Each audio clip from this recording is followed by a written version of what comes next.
Welcome to the BEASTwriter podcast. I am your host, Ryan Sakamoto, and today we are going to be discussing the Super Bowl matchup between the Tampa Bay Buccaneers and the Kansas City Chiefs. So let's get started. Now, for those who are new to following my channel, thank you for tuning in. For those who already subscribed to my channel, again, thank you to you as well. Be sure for both of you guys to turn on the bell notifications on your phones or on the YouTube app so you get notified when I go live or when I upload a video. I'm also looking at my analytics and I'm noticing that a lot of you guys are watching my videos but are yet to subscribe to my channel for whatever the case may be.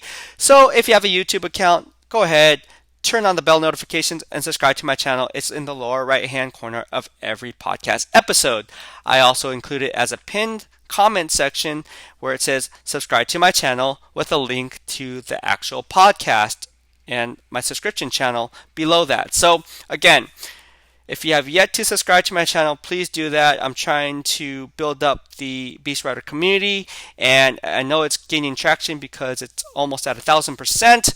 We still need to have everyone on board, and that way we can have a healthy debate. I think it's important that in building any type of community that you get fans' opinions, and I always look forward to the comment section. I know by name who you guys are now. We have people like Alex Faulkner, Lindy May, and if I miss anyone, please excuse me, JP, Boonk. So a lot of you guys are leaving comments, and I really like that because whether you agree or disagree, we can always have a strong debate. It doesn't matter if I have a social media platform or being in the NFL media. Cool story, bro. You know, doesn't validate or make my opinion any less or more significant than yours. It just means that I have the platform in doing that. So anybody who's on their high horse and says, "Oh, my opinion trumps everyone else's," no, that's not how it works, bro. Like, everyone can have an opinion, you know. Like, you don't have to be in somewhere. It's just, anyways, it's crazy how people think like that. But anyways, again, thank you for unwavering love and support. I really appreciate it. All the Carolina Panthers fans, I see you guys too. And I wouldn't be here without you. So as we continue to grow on the community, let's go ahead and build it up. Hit the subscribe channel in the lower right hand corner and we can go ahead and start the ball rolling with those comments in the drop down section. All right, so let's go ahead and talk about the Super Bowl matchup. Enough about that, right? Let's talk about Super Bowl matchup, man. It's about the Super Bowl. Well, the Bucs are coming in as 3-point dogs. That's not a surprise to anyone. But history would be a funny thing. History is definitely a funny thing because when you look at history, this is the first time that a Super Bowl team is playing at home. Let that sink in. This is the first time that a Super Bowl team is playing at home. Furthermore, this is the 5th time that a wild card team has made it this far. So when you put that in perspective, that's a lot of history, right? On the Bucs side.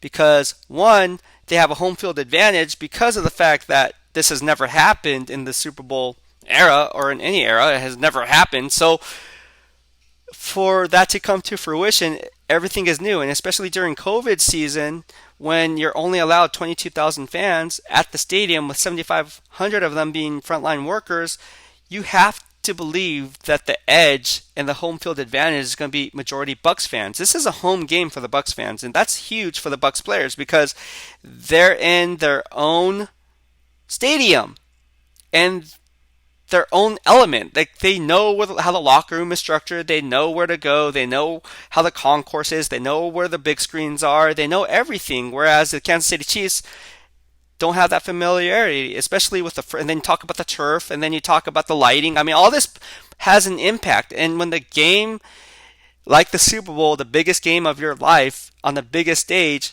is amplified, it just holds a huge advantage for the Tampa Bay Bucs. Now, I don't know if you guys heard the report, they wanted to throw off the cannons that they do at every home game. Obviously, the NFL shut that down because technically it's not a home game. But yeah, that was pretty interesting. But yeah, getting back to it, it's a huge advantage for the Bucs to have home field advantage. Then let's look at the flip side of that, right? Let's look on the flip side of that. This is the first time that a Super Bowl winning team has the opportunity to win in back-to-back years since Tom Brady did it back with the Patriots in 2003 and 2004. Now, with that being said, you can bet your top dollar that Tom Brady realizes this, and he doesn't want history to repeat itself when it comes to Kansas City Chiefs. He wants to do everything in his favor to be a trendsetter and to make history. That's what Tom Brady does. He makes history. And again, I don't care if you hate Tom Brady, but you will respect him and you will respect his game because at the end of the day, the proof is in the pudding. The guy's the greatest of all time, and that's not throwing shade at anyone. I think a lot of people have that same logic, whether or not he wins the Super Bowl. I mean, the guy is just a winner, right? So, with that being said, I don't think that Brady's going to allow the Kansas City Chiefs to win outright, and we'll get into my reasons why, right? But let's talk about why the Bucs are not favored. Well, 77%, roughly 77% of the money is on the Kansas City Chiefs to win outright, and it's rightfully so, right? The last time they played earlier this year, they yeah, they beat themselves, bro. No, they beat the Tampa Bay Bucs 27-24, and if you watch that game, it could have easily turned into a rout. However, the Bucs fought back and ultimately came out to be a close game, only losing by 3 points. So that's something to take a look at, but then you have to take it with a grain of salt because the same team that they played earlier in the year are not the same team that they're playing today. And with a lot of moving parts as far as players getting and returning back from injury, and coaching staffs that change up their schematics and their techniques or fine tune those techniques and schematics, now you're looking at two different teams, right? So you cannot go into the game with the same game plan or the same blueprint that worked earlier in the year because, again, there's a lot of moving parts from then until now. And I think that's huge. So when you take that into account, let's talk about injuries, where the Chiefs' offensive tackles are missing. Eric Fisher has a torn ACL while Mitchell Schwartz has been dealing with back problems. Those are two all-pros. You take them out of the picture, now you're rolling in with backups, premium backups at best. And although Andy Reid is a genius at game planning and hiding his players' deficiencies, he's going to be running a lot of outside zone, inside zone, where the offensive tackles don't have to necessarily block the guy in front of them.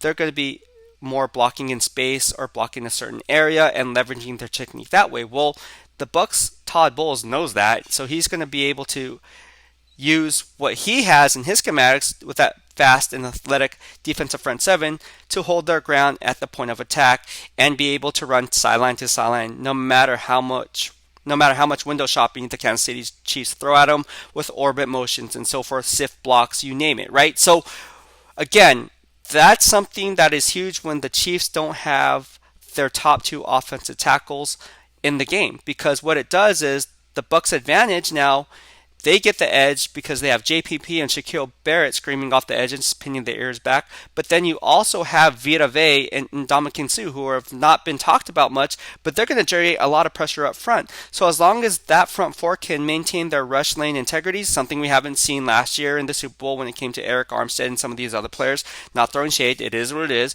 And we all saw what happened when Pat Mahomes was being rushed and they didn't maintain their rush lane integrity, and then he rolled out and came up with a big first down off a third down play. So these are things that happen. I think Todd Bowles has disciplined his defensive front seven enough to know that you can climb up the field, but then also be mindful that Pat Mahomes is able to rush any which way he wants. So you got to be able to stay home at the same time and make sure that you stack and shed properly to force that player, in this case Mahomes, to where your help is.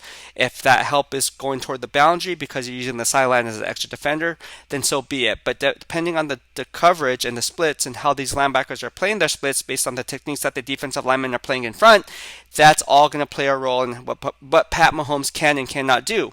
And so that's something to watch early on in this game and throughout the game. That's one of the keys to this game if you're going to ask me. So if you're giving the edge, I'm going to give the edge to the Tampa Bay Bucs. I think games are won down in the trenches, and ultimately the Bucs defensive line is going to hold their own and shine. I'm just saying it. All right.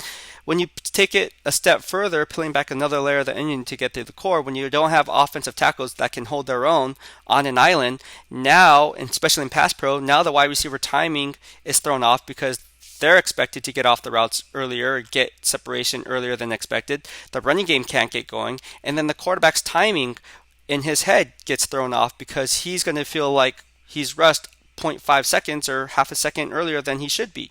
These are things that are going to add up over the course of the time. And as we know in the Super Bowl, games are won in general by inches. But when it comes to the Super Bowl, one mistake can mean the difference between victory and defeat. All right?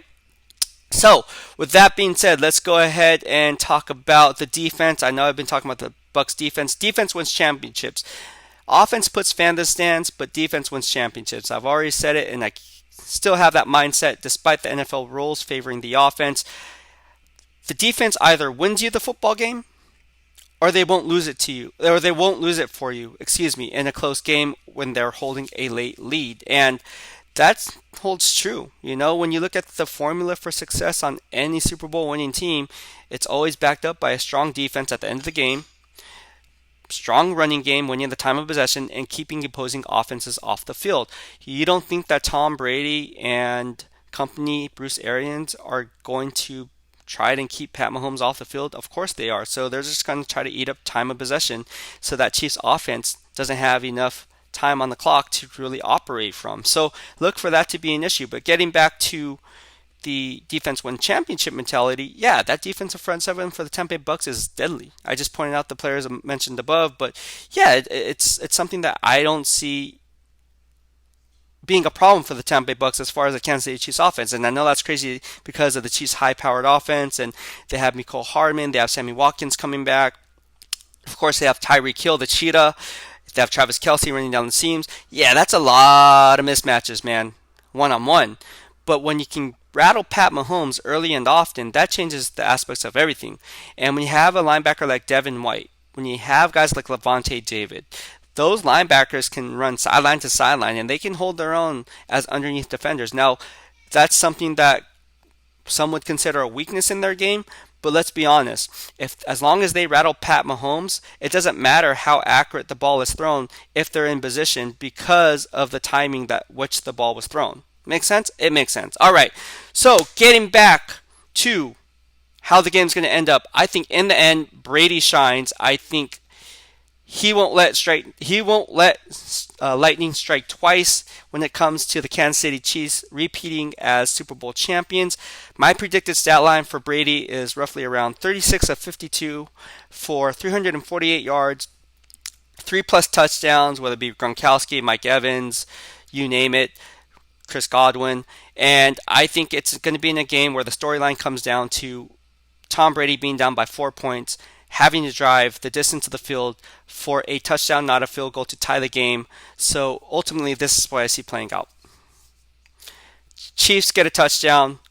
Bucs get the ball back with under 2 minutes left in the game. Tom Brady has to go the distance. The score is 28-24, Chiefs lead. Tom Brady drives the field, gets the go-ahead touchdown. Chiefs won. Bucs win 31-28 because there's not enough time on the clock for Pat Mahomes to counter. As a result of that, Tom Brady becomes the Super Bowl MVP. And then the storyline is who was more valuable, Tom Brady or Bill Belichick during their tenure in New England.